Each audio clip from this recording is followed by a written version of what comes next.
Thank you. I think Ola could do the presentation perfectly fine. He knows fun from the very beginning. He's been very instrumental as well at the beginning when we started.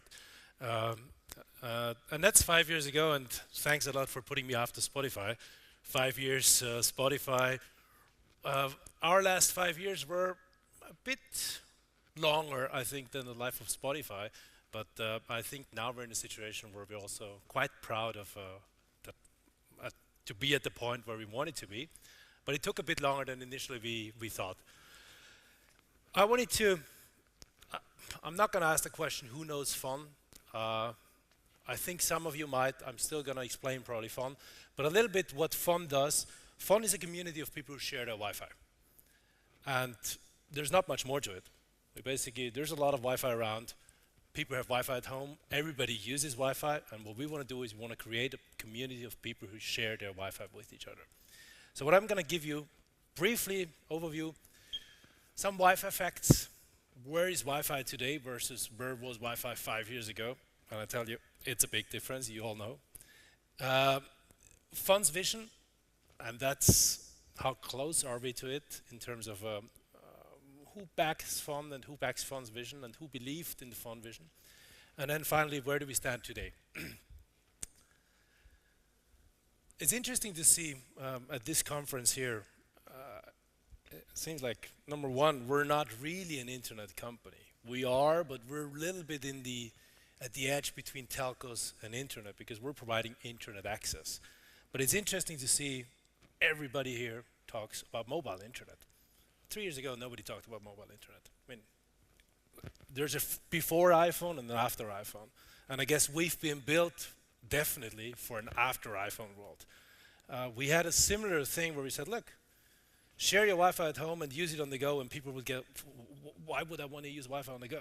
I have my laptop, and maximum I use my laptop at home.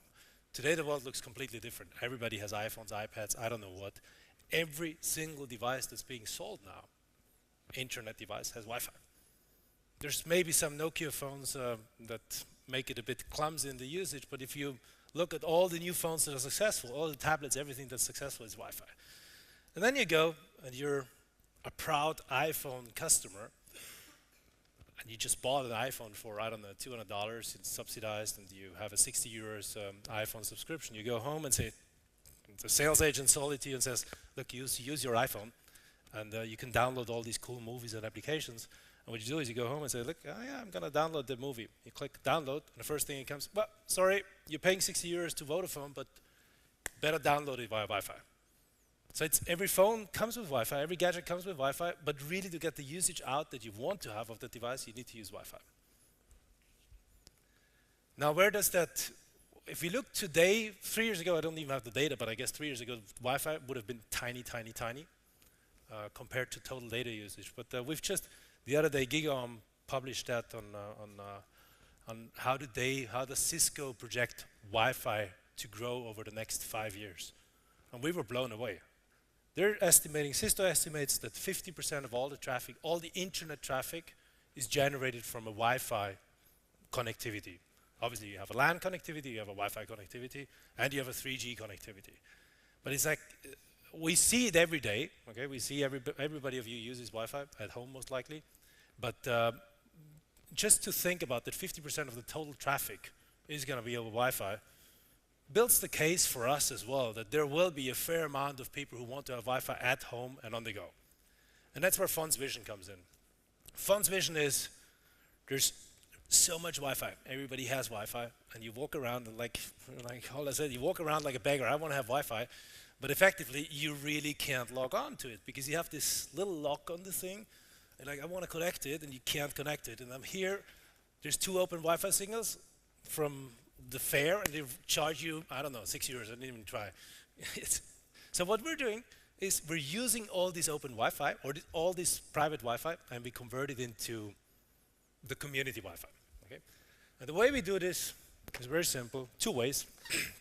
One of them is that you are home, you buy one of these little things, you plug it in. It's a Wi-Fi access point. It creates 2 Wi-Fi signals. One of them is for yourself, like you have right now. The other one is a fun-free internet signal. And what it does is it's just an open signal that everybody can connect to, all of you. And if you have one of those at home, and if you're a sharing member, you get a username and password, and you just connect to it, free. And if not, well, you're welcome to use it, but we charge you for it. That's our business model. And that will be the alien who comes and visits our Wi-Fi network, and we make a little money. The gringos, yeah. Well, we're not that big yet in the US, but we're going to be. So we've come a long way from when we started 5 years ago, and we've made all the mistakes a small company does, and we weren't so small. We started with, we got big funding. We have Martin Warszawski on our, he's the founder, very active. We have some great investors. We have Google as an investor, Skype as an investor. We have Skype's founders on our investors group, British Telecom, and we started and we went really fast in terms of expansion, but that was the time before an iPhone. So while a lot of people thought, wow, that's really cool, I'd like to share my Wi-Fi, few people said, I'm going to pay 30, 40 euros for this. And it took us a while to figure out a new model, which is basically, instead of going out and trying to sell this to everybody, is we're also partnering with telcos. Don't draw wrong conclusions. We're partnering with telcos because we're helping telcos to broaden their core business as well. So what we do with companies like British Telecom or Portugal or et cetera, we put our software of the sharing mechanism into their CPEs. The little black box, when you sign up with British Telecom, automatically you get Fon inside. Every subscriber in the UK that signs up with British Telecom is a Fonero. As difficult as it is to say for the Brits, a Fonero, but they're a Fonero. And they walk around and they connect a lot.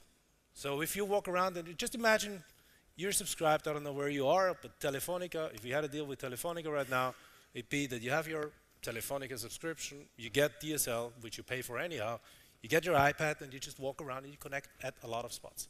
That is the user experience we have in the UK right now. That is the user experience we have in Portugal. That is the user experience we have in Japan, where we distribute hundreds of thousands of those here with a mobile operator. Every person who buys an iPhone in Japan gets one of those. So we found our model at the end. We still go on our webpage, buy one of those until we have a deal with one of the operators. But our model, our growth model has really changed from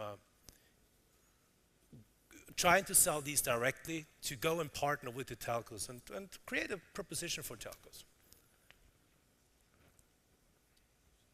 I can skip that page I told you. So where are we today? 4 million hotspots? I mean, it sounds nothing compared to, I don't know how many Spotify users they have. But it's a lot in Wi-Fi. It is a lot.